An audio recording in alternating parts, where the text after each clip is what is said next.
दोस्तों नमस्कार, आप देख रहे हैं वायरल सच। स्वागत है एक बार फिर से आज की बड़ी और ताजा खबरों में। सभी खबरें सेलेक्टेड और काम की। बस आपसे निवेदन है, कृपया वीडियो को लाइक कर दें, चैनल को सब्सक्राइब कर लें और घंटी बटन जरूर दबा दें। वहीं पहली बड़ी खबर है, मोदी के खिलाफ एकजुट होने से पहले बिखरने लगा पूरा विपक्ष। जी आपको बता दें कि तृणमूल कांग्रेस प्रमुख ममता बनर्जी के दिल्ली दौरे से विपक्ष को एकजुट करने की जो मुहिम शुरू हुई थी, उस पर विपक्ष के बीच से ही सवाल उठने शुरू हो गए हैं। इस मामले में कांग्रेस के वरिष्ठ नेता वीरप्पा मोइली की टिप्पणी को बेहद अहम माना जा रहा है, जिन्होंने कहा कि सिर्फ मोदी के विरोध के नाम पर विपक्ष को एकजुट करना चूक होगी।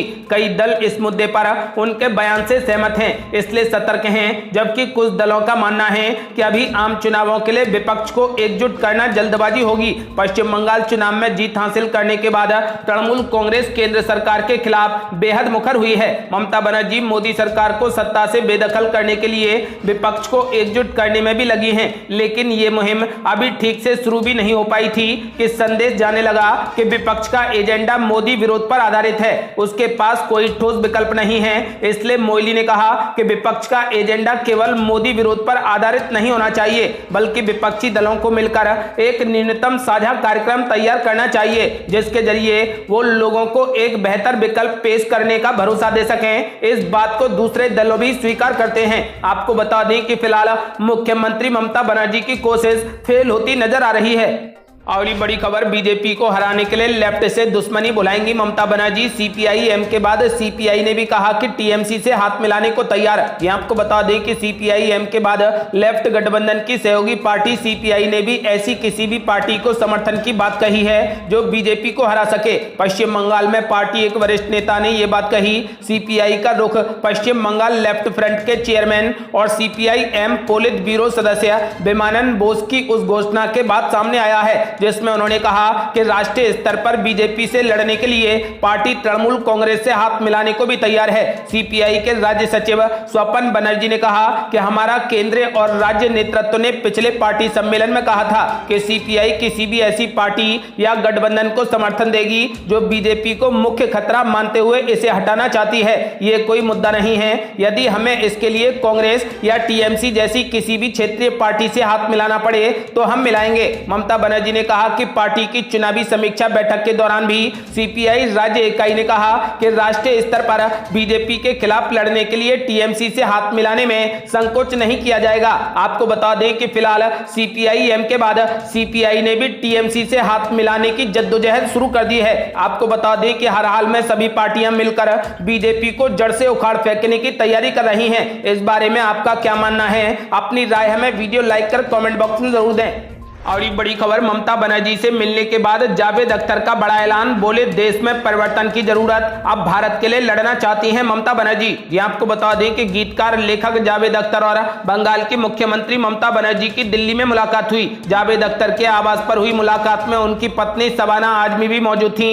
परिवर्तन की आवश्यकता के बारे में बात करते हुए उन्होंने कहा कि बंगाल ने हमेशा क्रांतिकारी आंदोलनों का नेतृत्व किया है। जावेद अख्तर ने कहा कि सभी के लिए तो नहीं कह सकता, लेकिन व्यक्तिगत रूप से मुझे लगता है कि परिवर्तन होना चाहिए। लोकतंत्र स्थिर नहीं रह सकता। देश इस वक्त कई समस्याओं से जूझ रहा है। ध्रुवीकरण का मुद्दा हो या लोगों के भड़काऊ बयान, इन मुद्दों को लेकर देश में तनाव का माहौल है। देश में हिंसक घटनाएं रोज सामने आती हैं। इससे शर्म की बात है। दिल्ली में सांप्रदायिक दंगे हुए, ये चीजें नहीं होनी चाहिए। जावेद अख्तर ने कहा कि बंगाल ऐतिहासिक रूप से हमेशा क्रांतिकारी आंदोलनों में एक कदम आगे रहा है और यही कारण है कि राज्य में कलाकार और बुद्धिजीवी बनर्जी के साथ खड़े रहे। आपको बता दें कि गीतकार जावेद अख्तर से जब पूछा गया कि क्या ममता बनर्जी विपक्ष का नेतृत्व करेंगी, तो जावेद अख्तर ने साफ कहा कि उनके साथ चर्चा के दौरान उन्होंने कभी नहीं बताया कि उनकी महत्वाकांक्षा विपक्षी मोर्चे की नेता बनने की है या नहीं। हाँ, इतना जरूर है कि वो बदलाव में भरोसा रखती हैं। वो पहले बंगाल के लिए लड़ी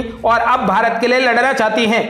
अगली बड़ी खबर, दिल्ली में यमुना खतरे के निशान के पार, बाढ़ का हाई अलर्ट जारी, निचले इलाकों से लोगों को हटाने का काम शुरू। ये आपको बता दें कि दिल्ली में यमुना खतरे के निशान को पार कर गई। उत्तर पश्चिम भारत के कई राज्यों में हो रही झमाझम बारिश के चलते यमुना का जलस्तर तेजी से बढ़ गया। दिल्ली प्रशासन ने बाढ़ का हाई अलर्ट जारी कर दिया है और यमुना के मैदानी इलाके में रह रहे लोगों से स्थान खाली करने के प्रयास और तेज हो गए हैं। राजधानी में यमुना के डूबे क्षेत्र वाले ऊपरी इलाकों में भारी बारिश के बीच जल जल स्तर खतरे के निशान 205.33 मीटर को भी पार कर गया है। एक अधिकारी ने बताया कि सुबह 11 बजे ओल्ड रेलवे ब्रिज पर जल स्तर 205.34 मीटर दर्ज किया गया। सुबह 8:30 बजे जल स्तर 205.22 मीटर और सुबह 6 बजे 205.10 मीटर और सुबह 7 बजे 205.17 मीटर दर्ज किया गया। जल स्तर अभी और बढ़ सकता है। सिंचाई एवं बाढ़ नियंत्रण विभाग के एक अधिकारी ने बताया कि सभी संबंधित विभागों को सतर्क कर दिया गया है। सिंचाई और बाढ़ नियंत्रण विभाग ने अलग अलग इलाकों में 13 नावों को तैनात किया है तथा 21 अन्य को स्टैंड बाय रखा है। आपको बता दें कि फिलहाल यमुना नदी के लिए हाई अलर्ट जारी कर दिया गया है। अगली बड़ी खबर, असम और मिजोरम विवाद में असम सरकार ने लोगों को मिजोरम ना जाने की दी सलाह।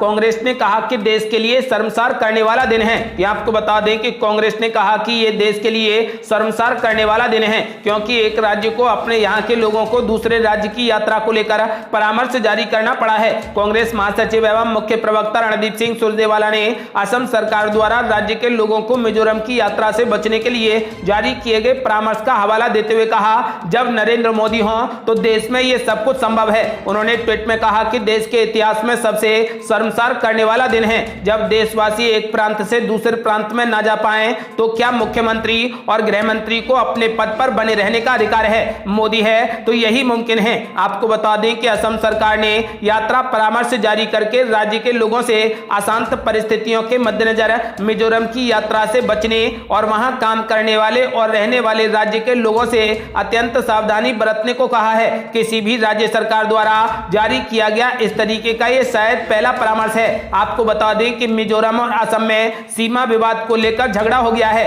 और दोनों जिलों की यानी दोनों राज्यों की पुलिस आमने सामने आ गई है। अब देखना यह होगा कि इस पर बड़ा निर्णय कब लिया जाता है। अगली बड़ी खबर, समाजवादी पार्टी का बड़ा ऐलान, जल्द शुरू करेगी ब्राह्मण सम्मेलन। यह आपको बता दें कि समाजवादी पार्टी ने अब अपना ब्राह्मण सम्मेलन 22 के बदले 5 अगस्त से ही शुरू करने का फैसला किया है। हाई कोर्ट के चक्कर से बचने के लिए प्रबुद्ध सम्मेलन इसका नाम दिया गया है। ब्राह्मणों का पहला जमावड़ा बलिया में होगा।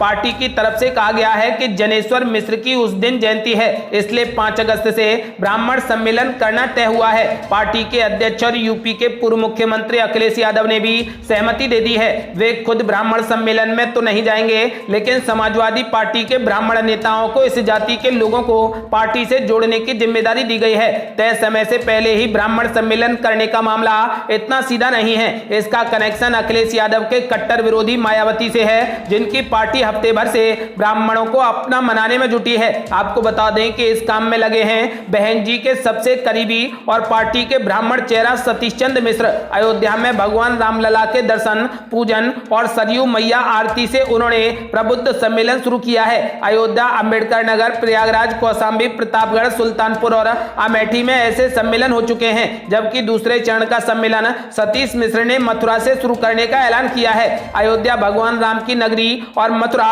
भगवान श्री कृष्ण की नगरी। आपको बता दें कि बीएसपी सॉफ्ट हिंदुत्व की राह पर है। समाजवादी पार्टी के ब्राह्मण नेताओं को लगा कि 22 अगस्त से ब्राह्मण सम्मेलन करने से कहीं देर न हो जाए, कहीं ऐसा न हो कि पंडित बिरादरी के लोग बीएसपी के साथ हाथी पर सवार हो जाएं। ऐसे में बात बिगड़ सकती है। इसलिए तय हुआ है कि महीने भर के इंतजार में खेल खराब हो सकता है। फिर सबने यही कहा कि कार्यक्रम पहले शुरू कर लिया जाए। इसके लिए एक बहाना ढूंढ ला जाए, जनेश्वर मिश्र के जन्मदिन का। समाजवादी पार्टी ने उस दिन राज्य के हर तहसील में साइकिल यात्रा करने का भी फैसला किया है। आपको बता दें कि अब समाजवादी पार्टी 22 अगस्त से नहीं बल्कि 5 अगस्त से ही ब्राह्मण सम्मेलन शुरू करेगी।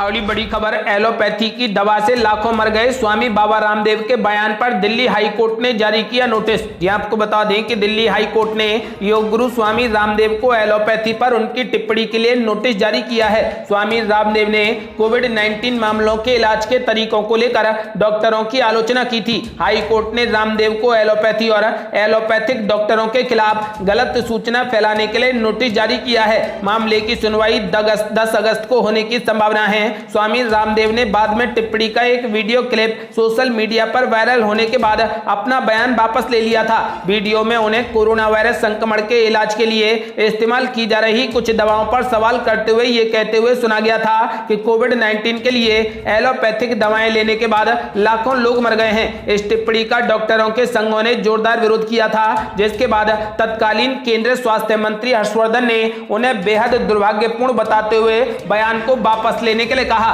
आपको बता दें कि फिलहाल हाई कोर्ट ने बाबा रामदेव को नोटिस जारी कर दिया है। और ये बड़ी खबर, देश में आ गई तीसरी लहर। केरल में कोरोना का महाविस्फोट, लगातार चौथे दिन आए 20,000 नए मामले। यहाँ आपको बता दें कि केरल में बढ़ते कोरोना वायरस के मामलों ने देश की चिंता को और बढ़ा दिया है, क्योंकि रोजाना मिलने वाले नए केसों में करीब 50% योगदान इसी राज्य का होता है। केरल में कोरोना किस कदर भयावह होता जा रहा है, इसका अंदाजा इसी बात से लगाया जा सकता है कि बीते 4 दिनों से लगातार कोरोना के मामले 20,000 से ज्यादा आ रहे हैं। केरल में शुक्रवार को भी लगातार चौथे दिन कोरोना वायरस संक्रमण के 20,000 से अधिक मामले सामने आए और 116 रोगियों की मौत हो गई। राज्य में संक्रमण की दर 13.61% है। वहीं देश स्तर पर बात करें तो पिछले 4 दिनों से लगातार 40,000 से अधिक कोरोना के नए मामले आ रहे हैं। ये थी अब तक की बेहद बड़ी खबरें। यदि आप भी चाहते हैं कि भारत जल्द से जल्द कोरोना मुक्त हो जाए तो इस वीडियो को लाइक कर अपनी राय हमें कमेंट बॉक्स में जरूर दें। यदि आपने अभी तक हमारे चैनल को सब्सक्राइब नहीं किया है